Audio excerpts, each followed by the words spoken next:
Maaari ka bang manatili sa loob ng intersection? A. Kung ang ilaw pantrapiko ay kulay pula. B. Kung ikaw ay nakatigil. C. Hindi maaari. Ang intersection ay nararapat na maluwag sa lahat ng oras. Ang tamang sagot, letter C. Hindi maaari. Ang intersection ay nararapat na maluwag sa lahat ng oras. Lumapit ka sa isang intersection na may isang hanay na mga signal ng trapiko. Ang mga signal ay blanko. Ano ang dapat mong gawin? A. Ituring ang mga intersection na mayroon pa ring palatandaan ng stop sa lahat ng direksyon. B. Huminto sa intersection na parang mayroon kang isang pulang ilaw. C. Pabagalin at maghanda upang magbigay daan sa anumang trapiko sa unahan. Ang tamang sagot, letter A. Ituring ang mga interseksyon na mayroon pa ring mga palatandaan ng stop sa lahat ng direksyon. Paano mo maiiwasan ang maaksayang paggamit ng gasolina? A. Punuin ng gasolina ang saddle at top box. B. Bihira lamang na patingnan ang kondisyon ng sasakyan. C. Napapatingnan ng wasto at napapanatili ang kondisyon ng sasakyan. Ang tamang sagot, letter C. Napapatingnan ng wasto at napapanatili ang kondisyon ng sasakyan.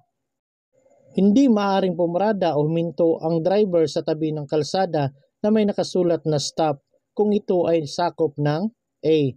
3 metro, B. 5 metro, C. 6 na metro. Ang tamang sagot, letter C. 6 na metro.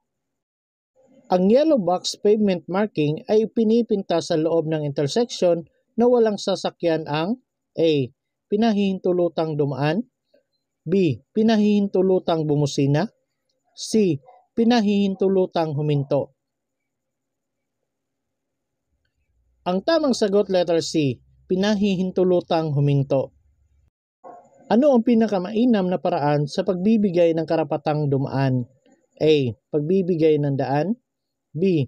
Pagpapabilis ng pag-andar, C. Ang anumang dumating ang unang pagbigyan. Ang tamang sagot, letter A. Pagbibigay ng daan. Ano ang pinakamabuting gawin kung ikaw ay iniimbitahan sa hapunan at alam mong ikaw ay magmamaneho pa uwi? A. Kumain ng mainit na pagkain at uminom ng alak. B. Iwasang paghalu-haluin ang mga alak na iinumin. C. Huwag uminom ng anumang alak. Ang tamang sagot, letter C. Huwag uminom ng anumang alak. Kailan mo dapat tingnan ang level ng langis ng makina ng sasakyan? A. Kapag mainit ang makina. B. Kapag umaandar ang makina. C. Kapag malamig na ang makina. Ang tamang sagot, letter C. Kapag malamig na ang makina. Kung ikaw ay nasa ilalim ng impluwensya ng inuming nakakalasing habang nagmamaneho, malamang na ikaw ay A. Makakapagdesisyon ng mahusay, B. Makakapag-isip ng mas mahusay, C. Mabagal ang reaksyon. Ang tamang sagot, letter C. Mabagal ang reaksyon. Ano ang isinasaad sa batas na dapat mong sundin kapag papalapit sa isang intersection na may isang stop sign? A. Magbigay ng daan kung kinakailangan sa mga sasakyang papalapit mula kaliwa hanggang kanan. B. Itigil at magpatuloy kapag ligtas na gawin ito. C. Pabagalin ang sasakyan at magpatuloy kapag ligtas na gawin ito. Ang tamang sagot, letter B. Itigil at magpatuloy kapag ligtas na gawin ito. Alin ang tamang pagkakasunod-sunod ng traffic light? A. Pula birdie, dilaw birdie, birdie pula. B. Pula birdie, dilaw pula, pula dilaw. C. Pula birdie, dilaw pula, birdie dilaw. Ang tamang sagot, letter C. Pula birdie, dilaw pula, birdie dilaw. Mas delikado na lumiko sa kaliwa kesa lumiko sa kanan dahil A. ang kalsada ay may mas madaming linya? B. Mas mabilis ang mga sasakyan mula sa kaliwa? C. Kailangan mong maging maingat sa mga sasakyang galing sa kaliwa o kanan na parte ng daan. Ang tamang sagot, letter B. Mas mabilis ang sasakyan mula sa kaliwa. Ang sasakyan sa harapan mo ay nagdidilaw na ilaw. Ano ang ibig sabihin nito? A. Sira ito. B. Mabagal na paggalaw. C. Kotse ng doktor. Ang tamang sagot, letter B. Mabagal na paggalaw. Alin sa mga sumusunod ang nakalarawan? A. Bawal pumasok ang truck. B. Bawal pumasok ang bus. C. Bawal pumasok ang kotse. Ang tamang sagot, letter A. Bawal pumasok ang truck. Hindi ka maaring lumampas sa dilaw o puti na linyang putol-putol. A. Kapag ikaw ay kakaliwa. B. Kapag ikaw ay mag-overtake sa one-way street. C. Kapag ikaw ay magiging balakid sa daloy ng trapiko. Ang tamang sagot, letter C. Kapag ikaw ay magiging balakid sa daloy ng trapiko. Ang palatandaan na ito ay indikasyon na A. Intersection. B. Hospital zone. C. Highway. Ang tamang sagot, letter B. Hospital zone. Ang taong may kapansanan ay maaring magkaroon ng lisensya sa pagmamaneho kung A. Nakasulat sa lisensya ang kanyang karamdaman. B. Nakasulat sa student permit ang kanyang karamdaman. C. May kasamang kwalipikadong nagtuturo. Ang tamang sagot, letter A. Nakasulat sa lisensya ang kanyang karamdaman. Alin sa mga sumusunod ang nakalarawan? A. Panganib sa nahuhulog na bato. B. Sirang kalsada. C. Matarik ang kalsada. Ang tamang sagot, letter A. Panganib sa nahuhulog na bato. Hindi ka dapat gumagamit ng mobile phone habang nagmamaneho ng motorsiklo dahil A. Mahina ang sagap ng mobile phone kung bukas ang makina ng motorsiklo. B. Maapektuhan nito ang electronic system ng iyong sasakyan. C. Ito ay pinagbabawal ng batas at nakakasagabal ito sa iyong atensyon habang nagmamaneho.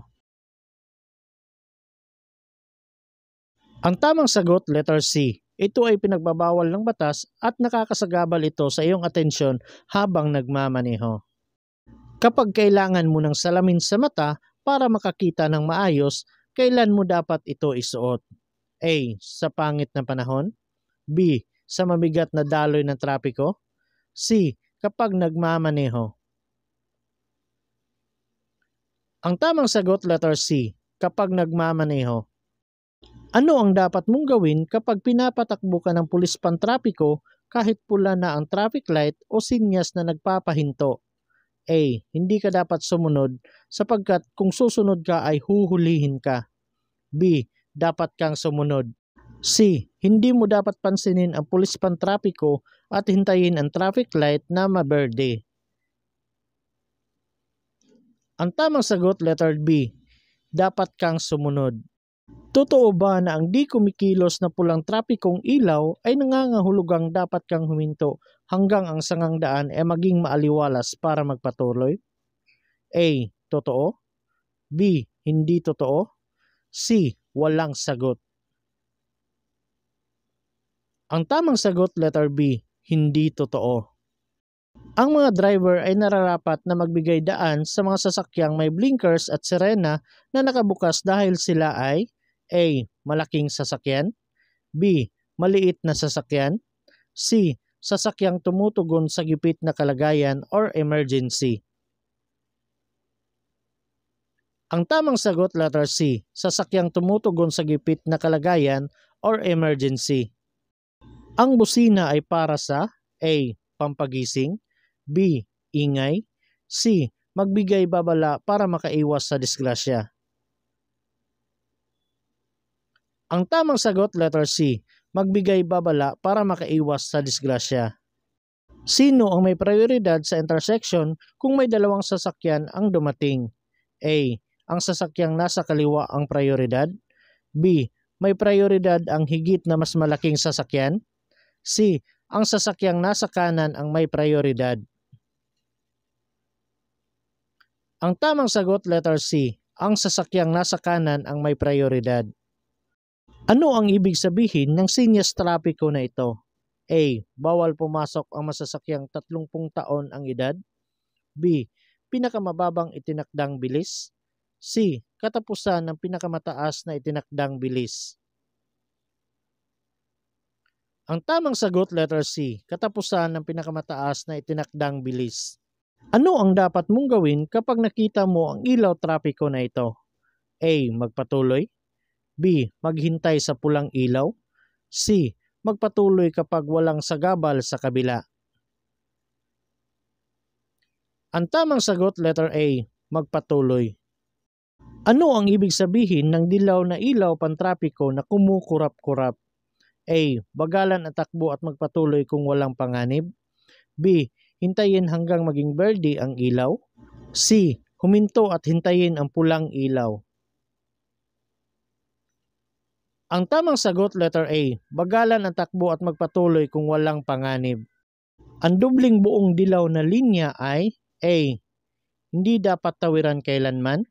B. Ay hindi dapat tawiran maliban kung may pag-iingat. C. Wala sa pagpipilian. Ang tamang sagot, letter A. Ay hindi dapat tawiran kailanman. Ang mga traffic signs na nagbibigay ng impormasyon tungkol sa mga batas at regulasyong pantrapiko na kung hindi papansinin ay tinuturing na paglabag at tinatawag na A. Regulatory signs. B. Warning signs. C. Informative signs.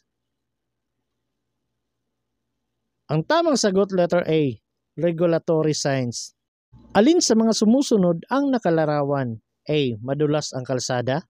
B. Baku-bakong kalsada. C. Matarik na kalsada.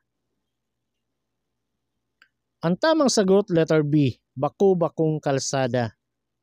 Alin sa mga sumusunod ang nakalarawan? A. Bawal ang lumiko. B. Isang direksyon lamang. C. Bawal pumasok ang lahat ng klase ng sasakyan. Ang tamang sagot, letter C. Bawal pumasok ang lahat ng klase ng sasakyan. Kung liliko pa kanan, nararapat na A. Bagalan ang takbo, manatili sa pinakalabas na bahagi ng daan at magsignal upang lumiko sa kanan. B. Manatili sa kaliwang bahagi ng kalsada at magsignal upang lumiko sa kanan 15 metro bago lumiko. C. Manatili sa kanang bahagi ng daan at magsignal upang lumiko sa kanan 30 metro bago lumiko. Ang tamang sagot, letter A. Bagalan ang takbo, manatili sa pinakalabas na bahagi ng daan at magsignal upang lumiko sa kanan. Ano ang ibig sabihin ng paunang babala sa pagtawid sa riles ng tren? A. Upang bigyang abiso ang bilis ng mga motorista. B. Para balaan ang mga motorista na hindi sila pwedeng tumawid kahit kailan. C. Para balaan ang mga motorista na may level ng pagtawid sa riles sa unahan. Ang tamang sagot, letter C. Para balaan ang mga motorista na may level sa pagtawid sa riles sa unahan. Sino ang responsable para siguraduhin hindi sobra sa dami ang nakasakay ng sasakyan? A. Ang driver ng sasakyan. B. Ang nagpapasakay sa sasakyan. C. Ang may-ari ng sasakyan. Ang tamang sagot, letter A. Ang driver ng sasakyan. Ano ang magiging resulta ng hindi pagpatay ng signal light matapos lumiko sa intersection? A. Nakapagpapalito sa lahat ng mga nasa daan. B. Nakapagpapalito sa lahat ng mga motorista. C. Nakapagpapalito sa lahat ng mga tagapagpatupad ng batas pantrapiko. Ang tamang sagot, letter A. Nakapagpapalito sa lahat ng mga nasa daan. Ang mga linya, simbolo at mga salitang nakapinta sa kalsada ay tinatawag na A. Mga traffic signals. B. Pavement markings. C. Traffic hazards. Ang tamang sagot, letter B. Pavement markings. Ano ang ibig sabihin ng isang paunang babala na may riles ng tren? A. upang bigyan ng babala kaugnay sa kanilang takbo.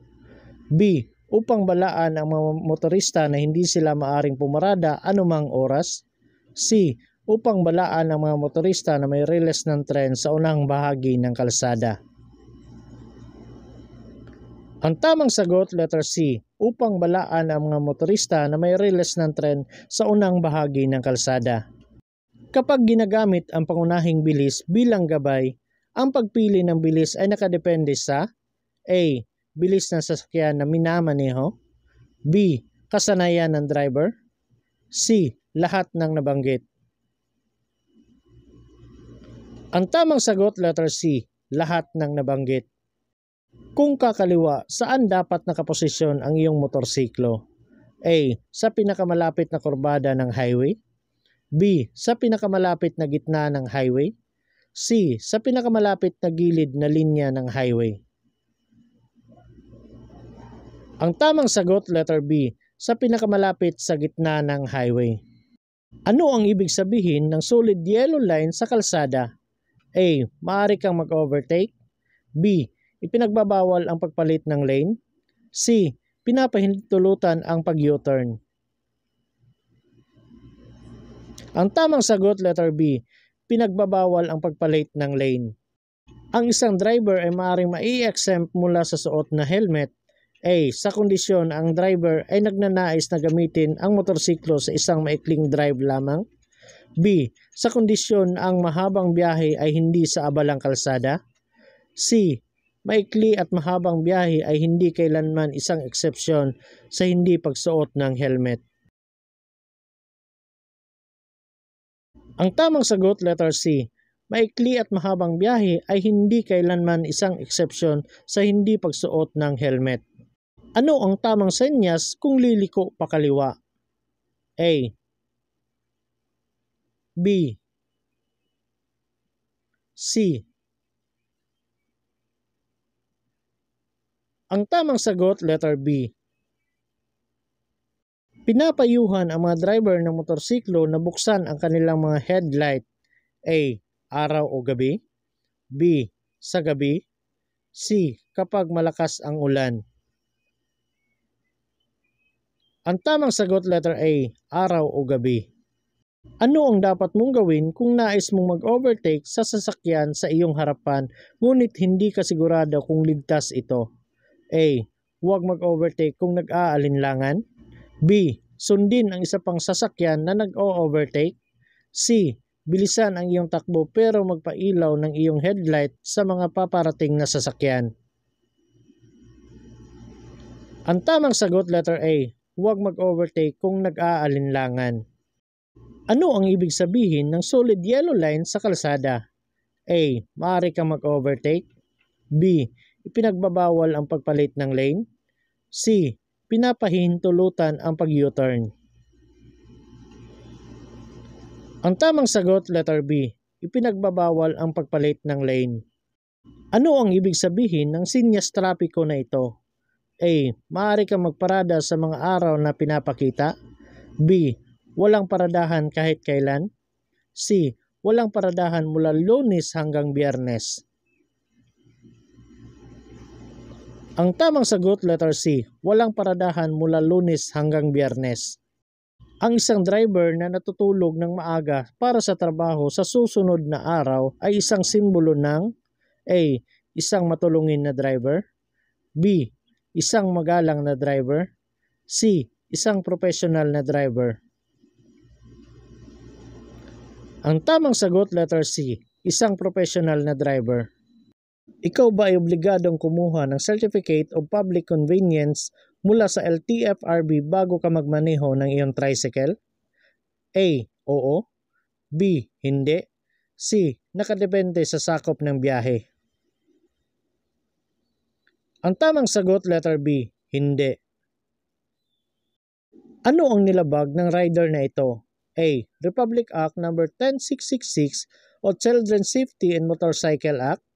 B. Republic Act No. 10586 or Anti-Drunk and Drug Driver Act. C. Republic Act No. 10916 or Speed Limiter Act. Ang tamang sagot, letter A, Republic Act No. 10666 o Children's Safety and Motorcycle Act. Ang gasolinang natapon sa kalsada ay magiging mapanganib sa A. Mga sasakyan, B. Mga bus, C. Mga motorsiklo.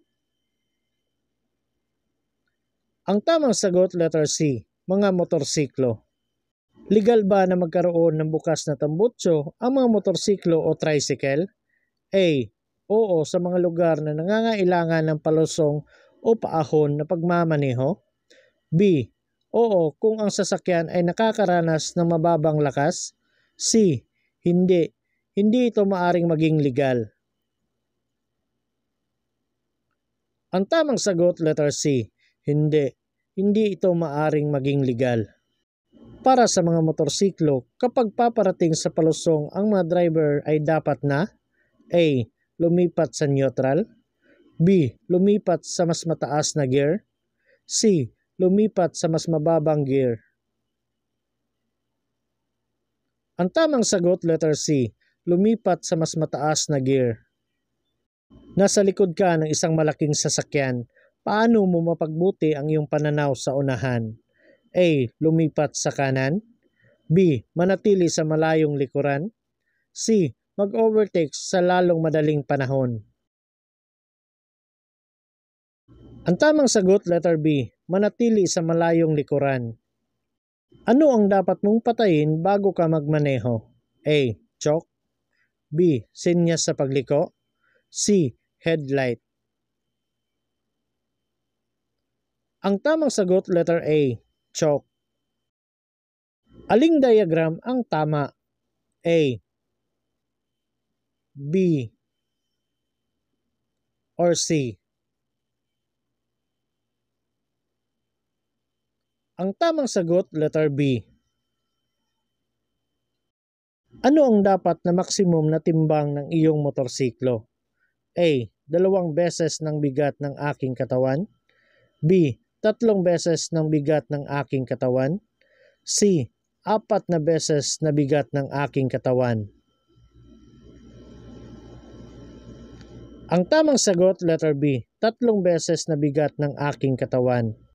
Aling larawan ang nagpapakita ng pinagbabawal na pag-overtake? A. B. Or C? Ang tamang sagot, letter B. Pinapayagan ng isang bata na sumakay sa motorsiklo sa mga pampublikong kalsada na may marami at mabilis na mga sasakyan kung saan ang limitasyon ng bilis ay higit sa 60 km kada oras kung A. Ang braso ng bata ay kayang abutin at hawakan ang baywang ng driver, B. Ang batang pasahero ay kayang abutin ang balikat ng driver, C. Ang bata ay kayang abutin ang tuhod ng driver. Ang tamang sagot, letter A. Ang braso ng bata ay kayang abutin at hawakan ang baywang ng driver. Ano ang ibig sabihin ng berdeng palaso o aro na ilaw trapiko? A. Hindi pinapayagan ang pagpasok sa intersection na tinuturo ng palaso. B. Hudyat para ikaw ay kumanan o kumaliwa depende kung saang direksyon nakaturo ang palaso. C. Nagpapahintulot sa pagtawid ng mga taong tatawid. Ang tamang sagot, letter B, hudyat para ikaw ay kumanan o kumaliwa depende kung saang direksyon nakaturo ang palaso. Ano ang dapat mong gawin pag nakita mo ang tanda na ito? A. Dapat kang magbigay sa daan. B. Ikaw ay may right of way. C. Early warning device. Ang tamang sagot, letter A, dapat kang magbigay ng daan. Alin sa mga sumusunod ang nakalarawan? A. Bawal mag-overtake. B. Bawal ang pumarada. C. Hintuan ng bus. Ang tamang sagot, letter A, bawal mag-overtake. Alin sa mga sumusunod ang nakalarawan? A. Madulas ang kalsada. B. Baku-bakong kalsada. C. Matarik na kalsada. Ang tamang sagot, letter A, madulas ang kalsada. Ang dilaw na linyang tuloy-tuloy ay palatandaan na A. Maaring lumusot sa kaliwa o kanan. B. Bawal ang paglusot sa kanan. C. Bawal ang paglusot sa kaliwa. Ang tamang sagot, letter C. Bawal ang paglusot sa kaliwa.